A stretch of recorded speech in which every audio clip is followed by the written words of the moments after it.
আমাকে গেট দিয়ে ঢুকতে দিবে না। আমি 29 বছরের শিক্ষক, আমাকে গেট দিয়ে ঢুকতে দিবে না, নিষেধ করে। যেভাবে হোক আমি ঢুকি ছাত্রছাত্রীদের সাথে নিয়ে। আমি চিঠি নিয়েছি, আমি ছাত্রছাত্রীকে কিছু বলিনি। আমি যারা আমার সাথে চাকরি করে, আমার যারা কলিগ, তাদেরকে আমি বলেছি যে দেখো আমাকে অন্যায়ভাবে এইভাবে ওনারা সাসপেন্ড করেছে। ওরা আমার সাথে নেমে এসেছে এবং ওরা প্রত্যেকে প্রতিবাদ করছে এটা এই অন্যায় কোনোভাবেই মানা যাবে না। এবং আমি আমরণ অনশন অভিযোগ দিয়েছে 2টা, আমার নাকি নিয়োগে ত্রুটি এবং ওই শিক্ষকেরও, এবং আমার আচরণ খারাপ। আমার আচরণ সম্বন্ধে আপনারা ছাত্রীদের কাছে জিজ্ঞাসা করেন। আমি হোম সায়েন্সের টিচার, শুধু মেয়েদের ক্লাস নিই।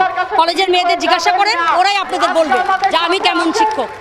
আমি এই 2টা অপবাদ কোনোভাবে মানব না, কারণ আমার নিয়োগে কোনো ত্রুটি নেই। ত্রুটি থাকলে আমি 29 বছর কিভাবে চাকরি করলাম? আমি আমরণ অনশনে গেছি, আমার এই 2টা এলিগেশন ওনারা প্রমাণ করে দিবে, আমি মেনে নিয়ে রেজিগনেশন দিব, চলে যাব।